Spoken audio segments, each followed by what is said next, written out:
नमस्कार दोस्तों, स्वागत है आपका आज के लेक्चर में। इस लेक्चर में हम देखने वाले हैं कि नैतिकता के निर्धारक तत्व कौन कौन से होते हैं। यानी कोई एक एजेंट है, उसके द्वारा, एजेंट का मतलब हो गया कोई रॉ, और उसका एजेंट नहीं, एजेंट मतलब कोई भी आदमी जो कोई क्रिया कर रहा है, तो उसकी नैतिकता के निर्धारक तत्व कौन से हैं। यानी कि कौन कौन सी चीजें होंगी तब उनको नैतिक मानेंगे, और कौन कौन सी चीजें नहीं है तब उसको अनैतिक मानेंगे, ये इसमें हम देखेंगे। यानी कि किसी व्यक्ति या संगठन द्वारा की गई क्रियाओं की नैतिकता का मूल्यांकन करने के लिए कुछ महत्वपूर्ण निर्धारक तत्व होते हैं, और ये निर्धारक हमें निर्णय लेने में मदद करते हैं कि किसी क्रिया जो है वो नैतिक रूप से सही है या गलत है। ये हमें बताते हैं कि भैया जो है किसी आदमी की हत्या की गई है तो वो बंदूक उसके यहाँ कनपटी पे लगा के करी गई है ना, कि इससे हत्या करवा दो किसी की, या किसी से बंदूक कनपटी पे लगा के किसी से चोरी करवाई गई है, कुछ कराया गया है, क्या वो कार्य शराब के नशे में किया गया है, क्या ये जो पैसे कमाए गए हैं ये किस तरीके से कमाए गए हैं। ये सब चीज़ें जो हैं, ये चीज़ें हमें बताती है कि उस नैतिकता के निर्धारक तत्वों में आते हैं। एक एक करके देख लेते हैं। एक है इरादतन मानव क्रिया। इरादतन मानव क्रिया का अर्थ क्या हो गया कि इसमें आपकी ज्ञान होगा, स्वतंत्र इच्छा होगी, और विकल्प भी आपके पास होगा। यानी कोई भी अगर आप काम कर रहे हो उसमें आपके पास उसका पूरा ज्ञान है, आपके पास स्वतंत्र इच्छा है, यानी आप स्वतंत्र हो वो कार्य करने के लिए, आप पर कोई दबाव नहीं है, आपके पास विकल्प है, चाहो तो वो काम करो, चाहो तो आप काम ना करो। ऐसा कोई काम है, स्वेच्छा से आप काम कर रहे हैं, तो फिर उसे नैतिक कार्य माना जाएगा। जैसे यहाँ पर अगर हम देखें एक उदाहरण, तो एक डॉक्टर जो मरीज की अनुमति से सर्जरी कर रहा है, ये डॉक्टर है साहब, ये मरीज की अनुमति से सर्जरी कर रहे हैं, और ये है एक इरादतन मानव क्रिया है, क्योंकि ये इस मरीज की अनुमति से कर रहे हैं, और ये डॉक्टर भी जानता है कि मैं ये जो कार्य कर रहा हूँ वो सही है कि नहीं गलत है। अब ये सर्जरी, उसको पता है मैं कर रहा हूँ ये सर्जरी, और इसमें ये खतरा है, और ये फिर भी कर रहा है, और फिर ये गलत कर दे, तब ये वाली बात इसके ऊपर अप्लाई होती है। और मरीज को ये निर्णय लेने की स्वतंत्रता होती है कि वो सर्जरी करवाना चाहता है या सर्जरी करवाना नहीं चाहता है। एक आदमी जो है उसके कनपटी पर बंदूक रख के कहा जाएगा कि तू उस आदमी से पैसे ले, या मेरे को इतने पैसे दे, या ये वाला माल जो है जिसमें ड्रग्स है यहाँ से वहां पहुंचा, उसके कनपटी पे गए, उसके बेटे को किडनैप कर लिया, तो क्या उसके पास विकल्प है? क्या उसके पास विकल्प है कि वो काम कर पाएगा? क्या वो काम नहीं करे तो उसके ऊपर गलत प्रभाव पड़ेगा? तो वो जिस हद तक उसके पास स्वेच्छा है, उस हद तक उसे नैतिक कार्य माना जाएगा, उसका जो है उसको उसकी नैतिकता का निर्धारण किया जा सकेगा। फिर क्या है, उसका उद्देश्य क्या है, जो भी आप काम कर रहे हो उसका उद्देश्य क्या है, चाहे वो व्यक्तिगत हो, सामाजिक हो, या संगठनात्मक उद्देश्य, उस चीज का, उस कार्य का उद्देश्य क्या है। वो उद्देश्य अगर सही है तो वो नैतिक है, और उसका उद्देश्य गलत है तो फिर वो चीज खराब है। जैसे कोई भी हम कार्य कर रहे हैं उसके पीछे व्यक्तिगत उद्देश्य अगर स्वभाव से भरा हुआ है तो वो फिर वो अनैतिक कार्य माना जाएगा। जैसे उदाहरण के तौर पर हम देखें, कोई आदमी गरीबों की मदद कर रहा है, भाई साहब जो है आपको दिख रहा होगा गरीबों को पैसे दे रहे हैं। अगर ये गरीबों को की मदद जो है वो जेन्यूनली मदद करने इसलिए कर रहे हैं कि इनका थोड़ा फायदा हो जाए, सच्चे दिल से कर रहे हैं, तो फिर ये मदद करना, ये दान देना, ये सही है।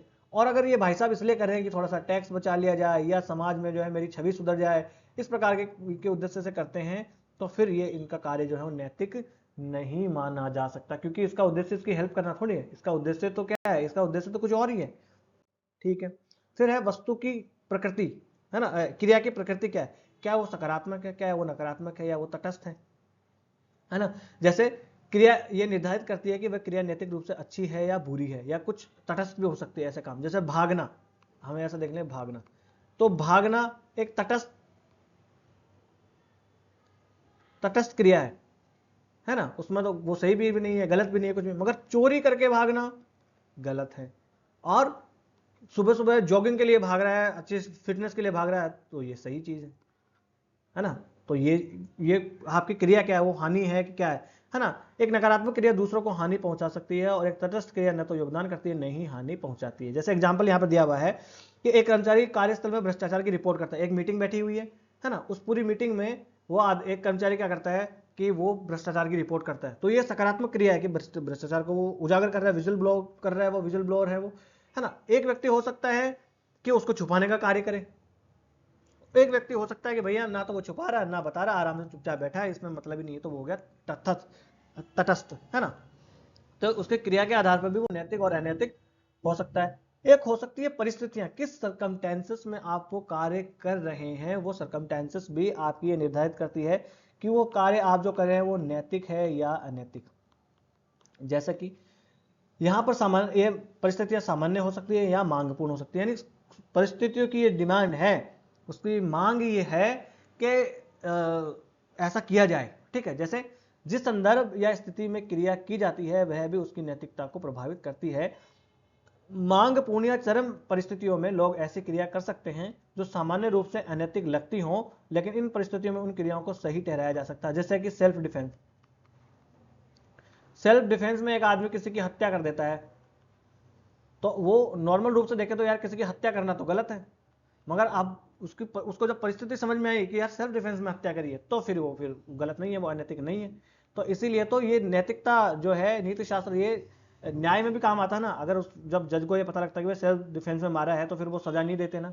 हाँ, एक व्यक्ति जो आपातकालीन स्थिति में अपनी संतान की जान बचाने के लिए, देखो दवाइयां यहाँ पर बाबा जी चुरा रहे हैं, तो दवाइयां चुराना, चोरी करना तो अनैतिक है, मगर अपने संतान को बचाने के लिए वो चोरी कर रहा है, और आपातकाल है, कोई डॉक्टर वॉक्टर वहां पर है ही नहीं है, आपको भूख लग रही है, आपने चोरी चुरा कर खाना खा लिया, इसमें कोई अनैतिक चीज नहीं है। रावण की सभा में हनुमान जी क्या कहते हैं, वो यही तो कहते हैं कि मुझे भूख लग रही थी, 100 योजन समुद्र लांग के आया था, और फल जो है वो वहां पर मुझे दिखे, तो उन पर अपना अधिकार समझ के खा गया, क्योंकि मुझे भूख लगी थी। इसमें कोई अनैतिक कार्य तो हो नहीं गया। तो यह है परिस्थिति, क्या है उसकी, वो परिस्थिति ही ऐसी है। एक व्यक्ति मांसाहार खाने को मान सकता है कि यह अनैतिक है, मगर वो जंगल में फंस गया, वहां खाने के लिए कुछ है नहीं है, और फिर वो कोई मांसाहार का सेवन कर रहा, तो ये अनैतिक नहीं है।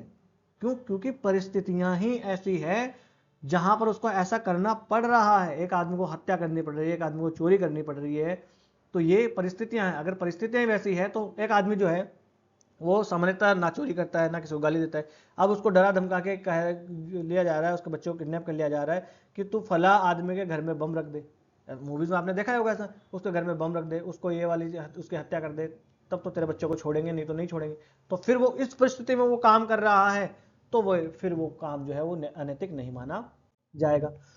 फिर एक आ जाता है परिणाम या अंत, कि जो कार्य आप कर रहे हो उसका परिणाम क्या होगा, उसका अंत क्या होगा, क्या उसका अंत। और ये अंत का ये क्या है, ये टेलोलॉजिकल आधार है। दो विचारधारा है, एक टेलोलॉजिकल विचारधारा है, एक होते हैं डिएंटोलॉजिस्ट। डिएंटोलॉजिस्ट, तो ये टेलोलॉजिस्ट हैं, ये सिर्फ अंत पर विश्वास करते हैं कि अंत भला तो सब भला। अगर अधिकतम लोगों का अधिकतम कल्याण सुनिश्चित हो रहा है आपके काम से, तो फिर वो नैतिक है, चाहे वो आप कुछ भी करो। और अगर उससे अधिकतम लोगों का अधिकतम कल्याण नहीं हो रहा है, तो फिर वो कार्य अनैतिक है। ये परिणाम आपके बताते हैं, है ना। तो जैसे कि ये हो गया, एक नेता जो कंपनी को दिवालेपन से बचाने के लिए कठिन निर्णय लेकर कर्मचारियों की छटनी कर देता है, कुछ कर्मचारियों को निकाल देता है। इस वजह से अगर उसकी कंपनी का अस्तित्व बचता है और ज्यादातर कर्मचारियों की नौकरी सुरक्षित रहती है, तो वो उसको सही मानेगा। जैसे कि आपने रॉबिन हुड का नाम सुना होगा, रॉबिन हुड कहते हैं, रॉबिन हुड। ये क्या करता है बंदा, अमीर लोगों से चुराता है और गरीब लोगों में बांट देता है। तो इसको नैतिक रूप से सही माना जा सकता है, मगर हो सकता है कानूनी रूप से तो ये गलत है, मगर नैतिक रूप से इसे सही माना जा सकता है। समझ रहे ना आप। तो ये सिर्फ अंत में पैसा कमाना अगर सही है, तो फिर ये अंत में ध्यान देंगे। वो चोरी करके कैसे पैसा लाए उससे मतलब नहीं है, ये सिर्फ और सिर्फ साधन को, साध्य पर ध्यान देते हैं, यानी एंड पे ध्यान देते हैं। किस पे? ये सिर्फ और सिर्फ एंड पे ध्यान देंगे, मीन्स पे नहीं ध्यान देंगे। मीन्स कैसे भी अपनाओ, माफ कीजिएगा,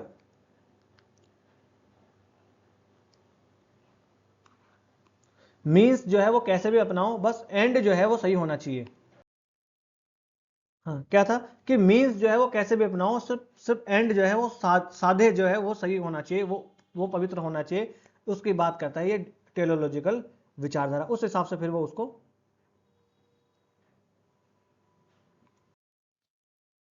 उस हिसाब से फिर वो उसे सही मान लेते हैं। ठीक है, आगे आ जाते हैं। यहां पर हम देखेंगे फिर साधन के ऊपर, कि आपके साधन जो है वो क्या अपना रहे हैं। आपने मीन्स क्या अपनाए, आपने मीन्स जो है वो क्या अपनाए हैं। यहां सिर्फ एंड पे ध्यान नहीं दिया जाएगा, यहां मीन्स पे भी ध्यान दिया जाएगा, यानी साधन की पवित्रता पर भी बल दिया जाएगा। यह है डिएंटोलॉजिकल आधार। तो डिएंटोलॉजिकल विचारधारा के जो विचारक हैं वो ये मानते हैं कि आपका साध्य सही हो, ये जरूरी नहीं, आपका साधन भी सही होना चाहिए। ये देखिए, अब यहां पर मैं अंतर आपको बता दूं। एक तरफ गांधी जी,